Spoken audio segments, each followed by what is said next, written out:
Allez, c'est parti, on va parler de comment fixer le prix de ces backlinks en 2026.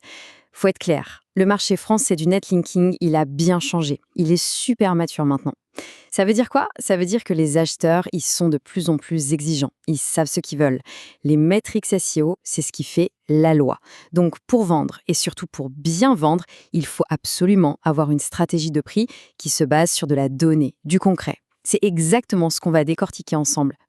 Alors la grande question, la fameuse question qui pique un peu, est-ce que les backlinks sont vendus au bon prix? C'est vraiment le nerf de la guerre. Parce qu'on peut avoir un site d'excellente qualité, mais si le tarif est à côté de la plaque, eh bien soit on laisse de l'argent sur la table, soit on n'attire tout simplement pas les bons acheteurs. Voyons voir comment on peut corriger le tir. Ok, on entre dans le dur. Pour commencer, il faut bien comprendre qu'il y a des indicateurs, des métriques qui sont incontournables. C'est la première chose que n'importe quel acheteur va regarder. On peut dire que ce sont les fondations, la base, sur laquelle tout le reste du prix va être construit. Le premier de ces indicateurs, c'est le Domain Rating, le fameux DR. C'est un peu la porte d'entrée, le tout premier filtre pour la quasi-totalité des acheteurs. Ça leur permet de se faire une idée très rapide de l'autorité générale d'un site. En gros, ça mesure à la fois la quantité et la qualité des liens qui pointent vers ce site. Et concrètement, en euros, ça donne quoi? Eh bien, regardez un peu. On voit tout de suite que le prix de base, il grimpe en flash en même temps que l'autorité. Pour un site avec un DR en dessous de 30, on va tourner autour de 10 à 30 euros. Par contre, si on monte sur un DR entre 60 et 70, là on peut taper jusqu'à 250 euros. C'est vraiment le premier barreau de l'échelle pour évaluer la valeur de base d'un site. Mais attention, gros warning ici, la quantité, ça ne fait pas tout, loin de là. Et c'est là qu'un autre indicateur entre en scène, le Trust Flow, le TF. Si le DR s'occupe du volume, le TF, lui, s'occupe de la qualité. Il mesure à quel point un site est proche en termes de liens, de sites web de grande confiance. Et croyez-moi, les acheteurs qui s'y connaissent, c'est la métrique qu'ils regardent pour vraiment valider l'autorité d'un site. Et bien sûr, cette qualité, elle a un prix. Jetez un œil à ce tableau. Un Trust Flow au-dessus de 30, c'est un peu le Graal, le seuil magique. Ça permet de passer les filtres de 95% des acheteurs et ça ouvre la porte au tarif premium.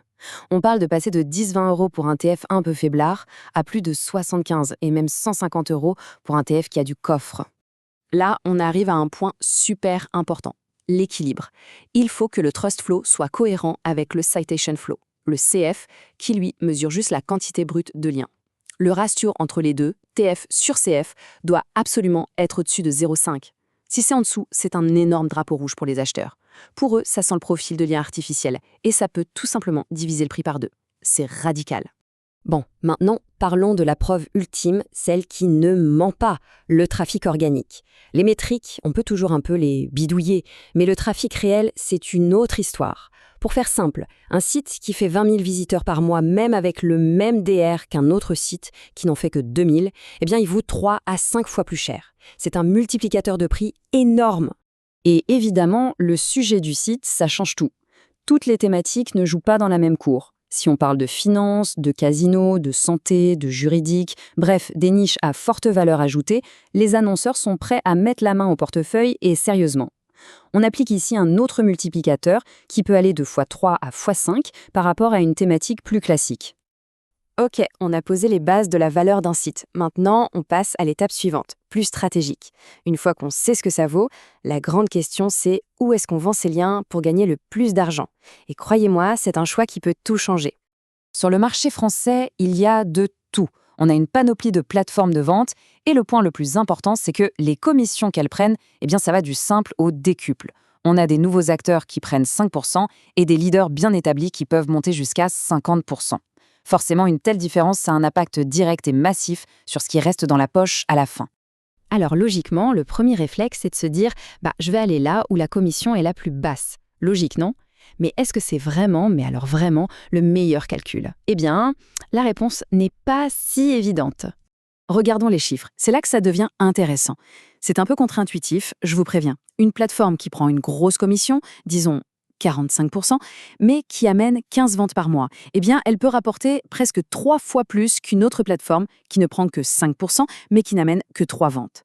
La conclusion est claire, le volume de commandes, ça compte souvent bien plus que la marge sur une vente unique.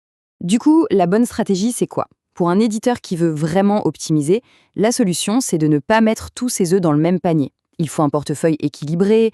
Par exemple, mettre 50% de ses efforts sur la plateforme qui ramène le plus de volume pour avoir un revenu stable, et avec le reste, on diversifie, un peu sur les plateformes plus rentables, une pincée sur les plateformes premium, et on se garde une petite partie pour la vente en direct pour maximiser les marges. Voilà, on a vu les fondamentaux et la stratégie de commercialisation. Maintenant, on passe au niveau expert. On va voir quelques tactiques un peu plus pointues pour faire grimper la valeur de ces liens. Et surtout, on va parler des pièges, des erreurs à ne surtout pas faire. Alors, une petite astuce de pro qui peut être redoutablement efficace, les domaines expirés. L'idée, c'est d'investir un petit peu, entre 50 et 200 euros, pour acheter un nom de domaine expiré qui a déjà un bon trust flow.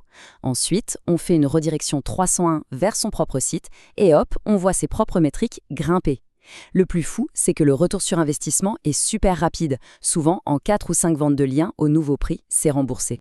Mais faites attention, il y a des pièges à éviter à tout prix. D'abord, brader ses tarifs. C'est la meilleure façon d'attirer des clients de mauvaise qualité et des problèmes.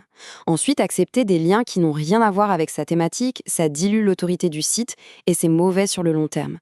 Il y a aussi le fait d'ignorer les conditions générales des plateformes, ça peut mener à des litiges coûteux. Et enfin, ne pas suivre ses stats, c'est naviguer à l'aveugle. Vraiment, la qualité et la vision à long terme, c'est ça qui paye. Bon, on a vu les métriques, les stratégies, les astuces, c'est beaucoup d'infos. Maintenant, le moment est venu de synthétiser tout ça, de tout rassembler en un seul outil super pratique. Voici la fameuse grille de prix pour 2026, et la voilà, c'est l'outil de référence ultime. C'est très simple à utiliser. Il suffit de trouver la ligne qui correspond au profil de son site, de émergent jusqu'à média. Une fois qu'on a la bonne ligne, on croise les informations avec les métriques qu'on a vues, le DR, l'ETF et le trafic, et ça nous donne directement une fourchette de prix pour une thématique standard et une autre pour les niches premium. C'est vraiment le résumé de tout ce qu'on vient de se dire. Et attention, un dernier point très important. Cette grille, c'est une base de départ. Le vrai jeu, c'est d'aller chercher les ajustements à la hausse. Si le trafic est vérifié via la Search Console, si le ratio TFCF est impeccable, si le Topical Trust Flow est bien cohérent, chacun de ces points, c'est un argument en béton pour augmenter ses prix de 10, 20 et parfois même jusqu'à 40%. Et voilà, maintenant, toutes les cartes sont sur la table pour construire ou optimiser une vraie stratégie de vente de liens. La dernière question et la plus importante, elle est simple.